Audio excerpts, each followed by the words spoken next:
నమస్తే ఫ్రెండ్స్, ఎలా ఉన్నారు? నేను శైలజ. వెల్కమ్ టు మీ శైలజ వ్లాగ్స్. ఈరోజు ఒక పొడుపు కథతో మనం మొదలు పెడదాము. టీతో మొదలయ్యి టీతో ఎండ్ అయ్యి మధ్యలో టీ ఉండే వస్తువు ఏది? నేను ఈ వీడియో అయిపోయేలోపు మీకు ఆన్సర్ కూడా రివీల్ చేస్తా. మీకు కనుక ఆన్సర్ తెలిసినట్లయితే కమెంట్ సెక్షన్లో తెలియజేయండి. అలాగే మన ఛానల్ని please like, share and subscribe to our channel. యాక్చువల్గా ఈ మధ్య వింత వింత ప్రేమ కథలు వెలుగులోకి వస్తున్నాయి. అయితే ఇది ఒక కొత్త రకమైన ప్రేమ కథ. ఒక అత్తగారు అల్లుణ్ణి ప్రేమించి దానికి సాక్షిగా మామగారే పెళ్లి చేసిన వింత. అది ఎక్కడ జరిగింది అనేది తెలుసుకుందాము. ఇంతకుముందు అయితే ప్రీవియస్గా ఒకటి మనకి అలీమర్ నుండి ఇలా ఒకటి ప్రేమ కథ చూసాం కదా.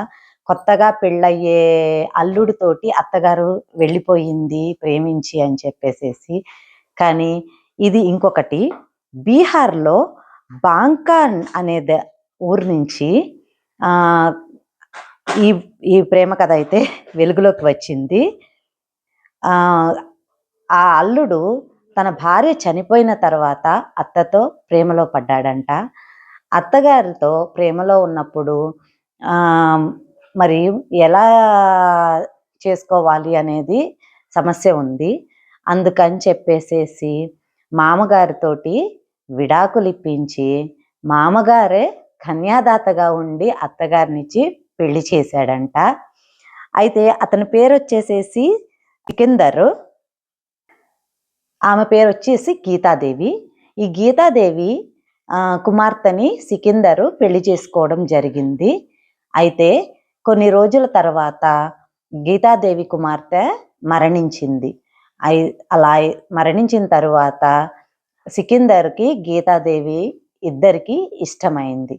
అప్పుడు గీతాదేవి సికిందర్ని పెళ్లి చేసుకోవడానికి తన భర్తను ఒప్పించి విడాకులు తీసుకొని, చట్ట ప్రకారం విడాకులు తీసుకోవాలి కదండి, లేదంటే పెళ్లి చేసుకోవడానికి ఒప్పుకోరు కదా, తీసుకొని సికిందర్ని పెళ్లి చేసుకుంది.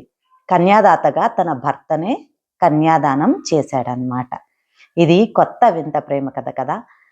ఇంతకీ మనం ఫస్ట్లో చెప్పుకున్న